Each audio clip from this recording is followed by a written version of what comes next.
सरकार के द्वारा 44 संशोधन को लेकर के 1995 का जो प्रिंसिपल एक्ट वक्फ का था उसमें 44 संशोधन लेकर के आई थी, लेकिन सरकार ने स्पीकर साहब से आग्रह किया था कि हम ये संशोधन वक्फ की बेहतरी के लिए ला रहे हैं, आम लोगों के फायदे के लिए ला रहे हैं, लेकिन हम इसके बावजूद चाहते हैं कि ये वक्फ हमारे ज्वाइंट पार्लियामेंट्री कमेटी बना करके रेफर कर दें। हम इसको और बेहतर डिलीब्रेशंस पूरे देश के स्टेक होल्डर्स के साथ, गवर्नमेंट ऑफिशियल्स के साथ, वक्फ बोर्ड के साथ, माइनॉरिटी कमीशन के साथ, इस्लामिक स्कॉलर के साथ हम और डिटेल डिलीब्रेशंस करना चाहते हैं। तो उस 44 संशोधन को जेपीसी को सुपुर्द कर दिया गया था। जेपीसी की आज उस 44 संशोधन पे जो हैं उस पे एक एक संशोधन पे चर्चा हुई।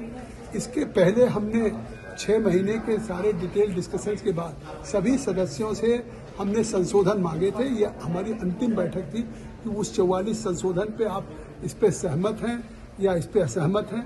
तो सभी सदस्यों के द्वारा, चाहे किसी पक्ष के हों, उन लोगों ने अपने संशोधन दिए थे और आज इसमें जो हमारे कुछ सांसदों के द्वारा दिए गए थे उसमें 14 कागज पे या 14 संशोधनों में संशोधन स्वीकार हुआ है, वो भी संशोधन मूव करने पे वोटिंग के बाद बहुमत के आधार पर। विपक्ष ने भी संशोधन दिया था और विपक्ष ने सभी 44 संशोधन दिया था।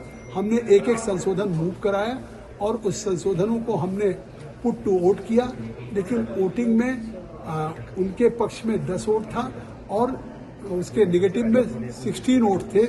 इसलिए जो विपक्ष के द्वारा या उन लोगों के द्वारा जो 44 संशोधन के विरोध में थे, मैं विपक्ष क्यों कहूँ, जो 44 संशोधन के विरोध में उन्होंने कुछ दिए थे वो मतलब टर्न डाउन हो गया।